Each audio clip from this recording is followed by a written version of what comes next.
Every civilization tells a creation story. That part is normal. What is not normal is this.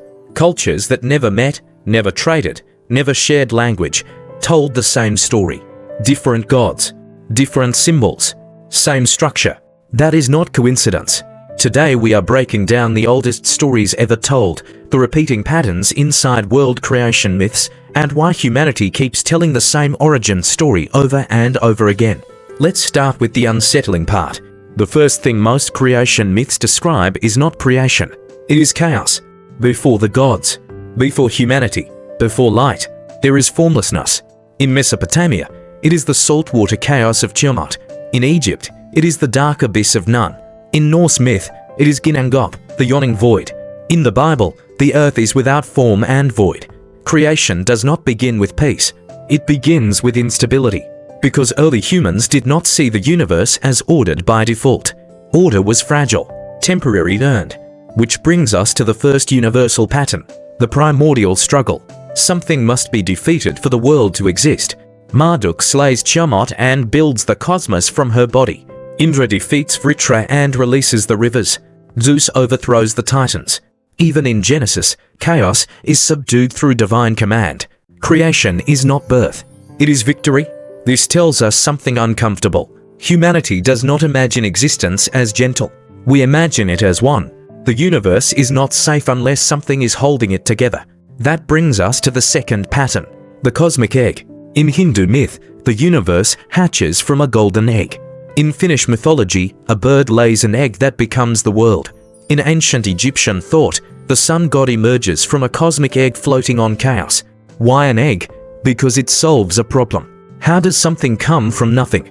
The egg is closed, contained, and fragile. It allows creation without explanation. It is the earliest philosophical workaround.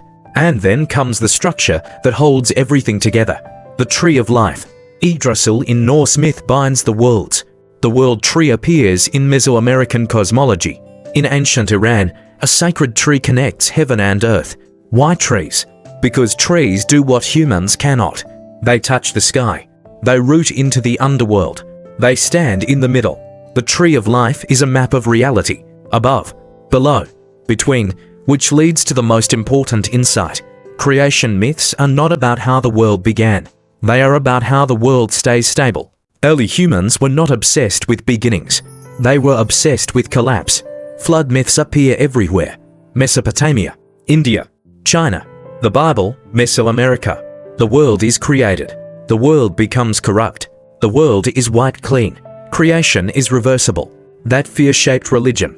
Good and evil emerge from this anxiety, not as moral absolutes, but as forces of order and disorder. Good maintains structure. Evil dissolves it. Humanity's role is not to conquer the cosmos. It is to behave in a way that keeps reality intact. This is why rituals mattered more than belief. If you did the rites correctly, the sun rose again. If you did not, chaos crept closer. Creation myths taught responsibility. You were not just alive. You were participating in cosmic maintenance. That is why these stories survived.